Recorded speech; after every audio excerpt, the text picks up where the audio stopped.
Tecnológica e Inteligencia de Negocios.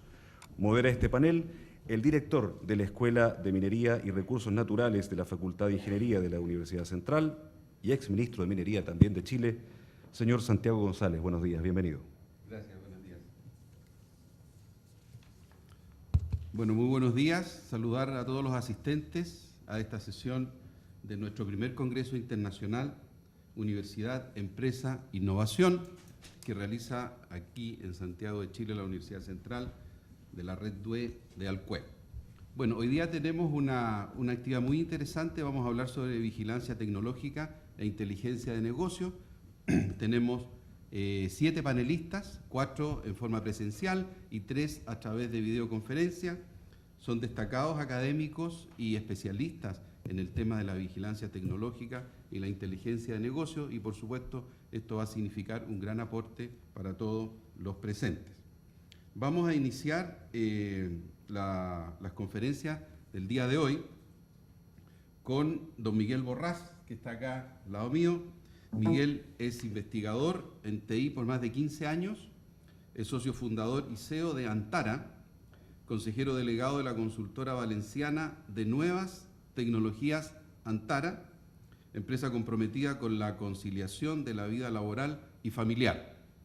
Miguel también es profesor de máster de la Universidad de Valencia y en la Universidad Adolfo Ibáñez de Chile, por lo tanto conoce muy bien nuestro país.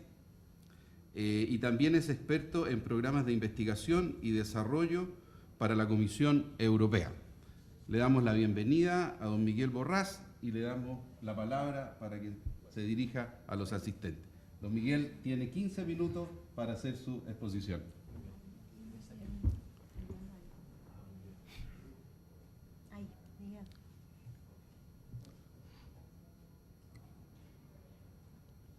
Hola, buenos días. Lástima que no tenemos... sí que tenemos un... ¿Puedo usar el móvil? Sí, claro.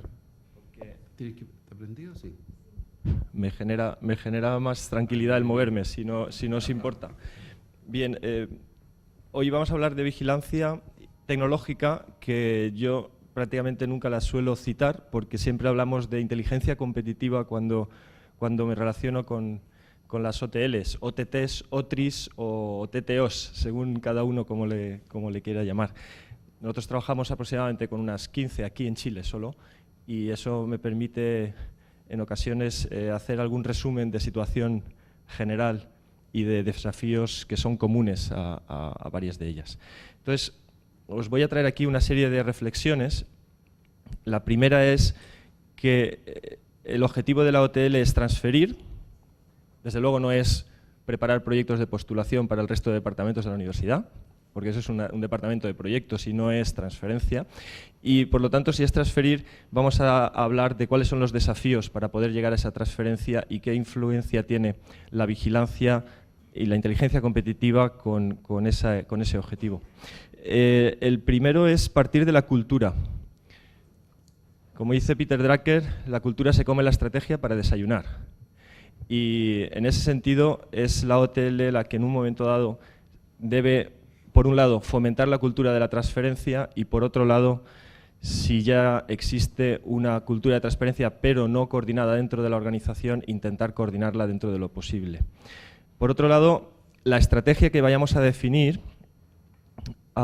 debe ser algo realmente fundamentado en las posibilidades de la organización y en su proactividad. Como dice Ken Morse, el fundador del Centro de Emprendedores del MIT, la esperanza no es una estrategia. Es decir, esperar que las cosas van a pasar no es algo que nos pueda llevar a que realmente ocurran. Y por lo tanto tenemos que ser proactivos. Proactivos, como dice Blanca Méntrida, y esta es una presentación que yo creo que es casi todo citas de otros. Como dice Blanca Méntrida, desde una posición pasiva jamás vas a licenciar un resultado. Hay que coger la maleta e irse a vender. De hecho, ella está ahora con la maleta perdida en Zúrich, como le decía a una compañera vuestra, hoy intentando vender una licencia a la central de PepsiCo en Nueva York, en zapatillas porque le han perdido el equipaje. Eso es proactividad, para intentar realmente transferir información y además resultados y además a un mercado global. Y por lo tanto, tenemos una serie de desafíos que nos tienen que nos afectan a lo que queremos hacer, que tenemos que superar para llegar a capturar parte del valor que vamos a generar con nuestros resultados de la universidad a la hora de transferencia. Vender, insisto que vender no es una palabra mala, aunque en la universidad no se suele utilizar mucho, pero yo que he sido director y fundador de una OTRI o de una OTL hace ya 20 años quizá, no calculéis mi edad, luego os la digo, hace 20 años que fundé una OTL y vender no es una palabra mala. De hecho, a veces tengo que insistir a los investigadores de la universidad que los vendedores y la gente que desde la OTL intenta vender no son forma de vida inferiores, son realmente gente necesaria para poder transferir.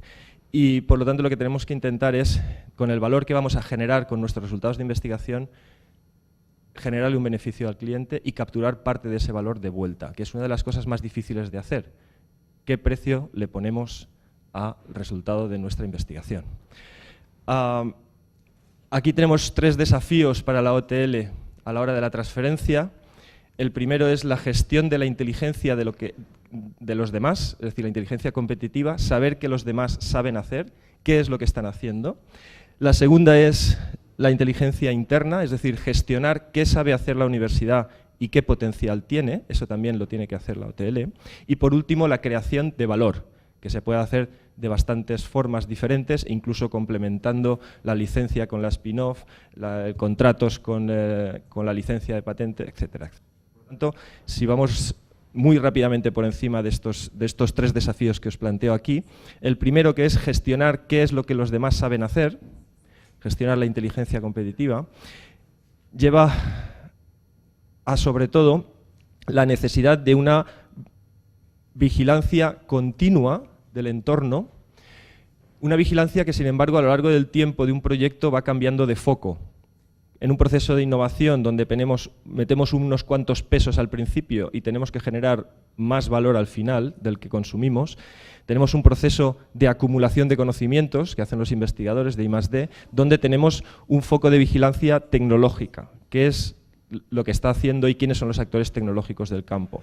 Pero cuando empezamos a activar el potencial de la OTL en un proceso de creatividad, es decir, conexión entre mi potencial de conocimiento que yo he acumulado y la cinética de la innovación, tenemos un foco de vigilancia competitiva.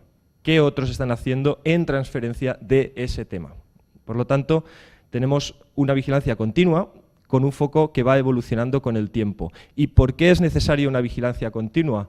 Porque yo que he sido investigador durante mucho tiempo y muchos de vosotros entiendo que también, sabéis que si no hacemos la vigilancia continua y no solo al principio del proyecto, cuando termina el proyecto el mundo está del revés y no tiene interés en absoluto en lo que vosotros habéis estado, hoy nosotros hemos estado investigando. De hecho, os he puesto el mundo tal cual es ahora, que está boca abajo, donde Europa está en una esquina bastante marginada y donde da la casualidad y la suerte de que Chile tiene playa al centro del mundo. Y esa es un poco la situación que ocurre cuando a lo largo de un proyecto de investigación de 3 años más un año de preparación nos encontramos con unos resultados que no encajan con el mundo que nos encontramos al terminar. Y esa vigilancia tecnológica continuada no la hacemos ¿por qué? Porque tras el diseño del estado del arte y de preparación de la memoria para la postulación de Corfo, nadie nos pide que sigamos haciendo esa vigilancia. Requiere un esfuerzo y si nadie nos lo pide, pues posiblemente no lo hagamos. Y además es posible que encontremos, y de eso tengo ejemplos bastante sangrantes, que si seguimos haciendo la vigilancia, algo me demuestre que mi proyecto, tal cual estaba planteado al inicio, deja de tener sentido. ¿Qué hacemos? ¿Lo ocultamos esa conclusión y seguimos adelante con el proyecto que tenemos financiado? ¿O nos lo replanteamos y tenemos la valentía de decir que tenemos que replantear el proyecto o no seguir con él? Si no lo hacemos, nos encontramos con un resultado que podía haber sido bastante mejor, que puede no ser competitivo al terminar y por lo tanto la OTL tiene algo entre manos que no tiene el valor que debería y desde luego hemos desperdiciado el tiempo, el prestigio como investigadores y sobre todo a los que pagamos impuestos, que entiendo que son todos los que estamos en la sala, hemos desperdiciado nuestro propio dinero. La inteligencia competitiva continuada, que es el foco a ex post, es decir, cuando ya tenemos los resultados e incluso cuando ya los hemos transferido, No lo hacemos en muchos casos porque ya hemos desarrollado el proyecto y ya lo hemos justificado. ¿Para qué hay que seguir haciendo una inteligencia del entorno? Prefiero no ver qué rápido se queda obsoleto lo que he hecho. También es posible que hayamos licenciado, hayamos hecho un proyecto a partir de estos resultados con alguna empresa, ya hemos hecho un ingreso, ¿para qué vamos a preocuparnos de lo que él haga con nuestros resultados? Y es posible también que trabajemos como grupo cada vez en un tema diferente y por lo tanto no tiene sentido o economía de escala el trabajar en una inteligencia de mercado. Sin embargo, si no lo hacemos, no tenemos presión para evolucionar el resultado de la investigación, evolucionamos contra la demanda del mercado. El mercado, como hemos dicho, puede evolucionar a lo largo del proyecto de investigación en un sentido que no es el nuestro. Podemos perder la perspectiva en el sentido de que vender el resultado al cliente no es en absoluto fácil y si además no tenemos información de cuál es la cadena de valor en la cual está metido, no sabemos ni siquiera valorar y ponerle precio a lo que nosotros estamos ofreciendo. Y además estamos, como decía Sun Tzu, hace 3000 años, el general chino, estamos totalmente al albur de la suerte porque no sabemos ni cuáles son nuestras posibilidades ni cuál es la fuerza del enemigo, vamos a llamarle así. Por lo tanto, nos encontramos con muchos inconvenientes.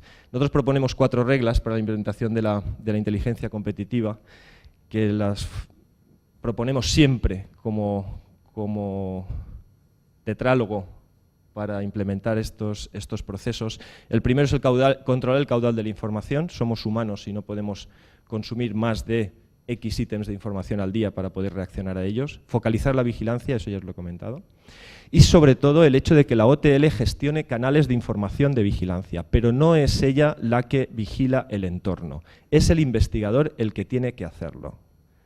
No malacostumbremos al investigador a que seamos nosotros los que le hagamos el trabajo. Podemos compartir el análisis de la información, pero es el investigador el que tiene que procesar la información de su entorno y advertir a la OTL de los elementos que puedan ser factores de éxito o de amenaza para su transferencia. Y en esto, aquí os traigo un punto que es muy importante. A mí me lo comentó nuestro director en Colombia hace 2 o 3 semanas. De hecho, ha puesto un post que os invito a visitar en nuestra página web. Perdonad la publicidad, pero en antara.ws tenéis en el blog un post donde explica muy claramente que vuestro primer seguidor investigador interesado en transferencia, vuestro primer seguidor de la OTL, es más importante que vosotros mismos para la transferencia y cómo eso hay que abordarlo.